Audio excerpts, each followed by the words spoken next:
Fundamentally, I think we made a mistake, a miscalculation of the scale of the problem that existed within our security forces.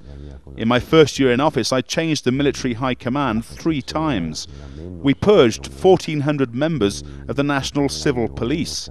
The security forces were totally infiltrated. And in 2004, the government of the time did something unbelievable. The peace accord signed in 1996 called for reducing the army from 54,000 troops to 31,000.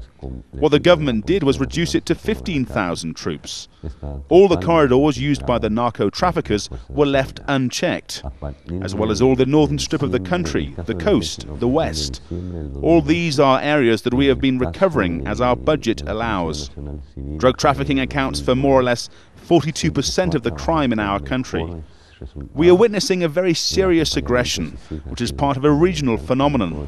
We are coordinating responses with Mexico, but the aggression is very strong and very uneven in its impact. And that's why we've plunged into a regional project to deal with this.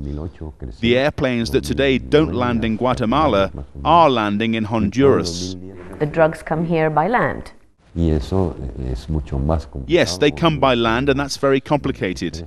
We have 23 border crossings for vehicles with Honduras that have no controls. With Honduras in particular, we have greatly improved our security forces and intelligence cooperation. But yes, the region, and Guatemala is in this region, is under very serious attack.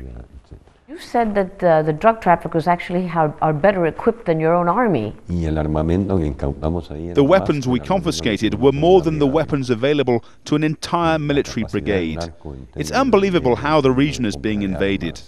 There are 1,060 shipments of cocaine a year by sea alone. And there was one year, I'm not quite sure which one, in which there were 180 drug flights. That's an extraordinary amount of drugs. So organized crime has become internationalized. And we governments have to form a common front to expel it from the region. It's not enough to send it to Mexico or to Honduras. 2 weeks later they return, because they don't have a passport. They don't recognize borders. Guatemala isn't just a transit country anymore. It's a consumer country, and it's also a country that's producing some of the drugs. From what you say, the fact that the precursor chemicals are here is proof enough that they're actually producing drugs. If we had not eradicated poppy in 2008, 2009, 2010 and this year, Guatemala would be the biggest producer of heroin in the world after Afghanistan. Do you feel sometimes like Guatemala is a victim of being the neighbor of Mexico and of being so close to the United States? I would say that we are co-responsible. The producers, the transit countries and the consumers. For me, a consumer is as much of an assassin as a trafficker or a gang member, because they are provoking the death of innocent people that have nothing to do with drug trafficking. We will continue to make arrests. We will continue to fight. But it will be a never-ending battle. This will end when the consumption drops substantially.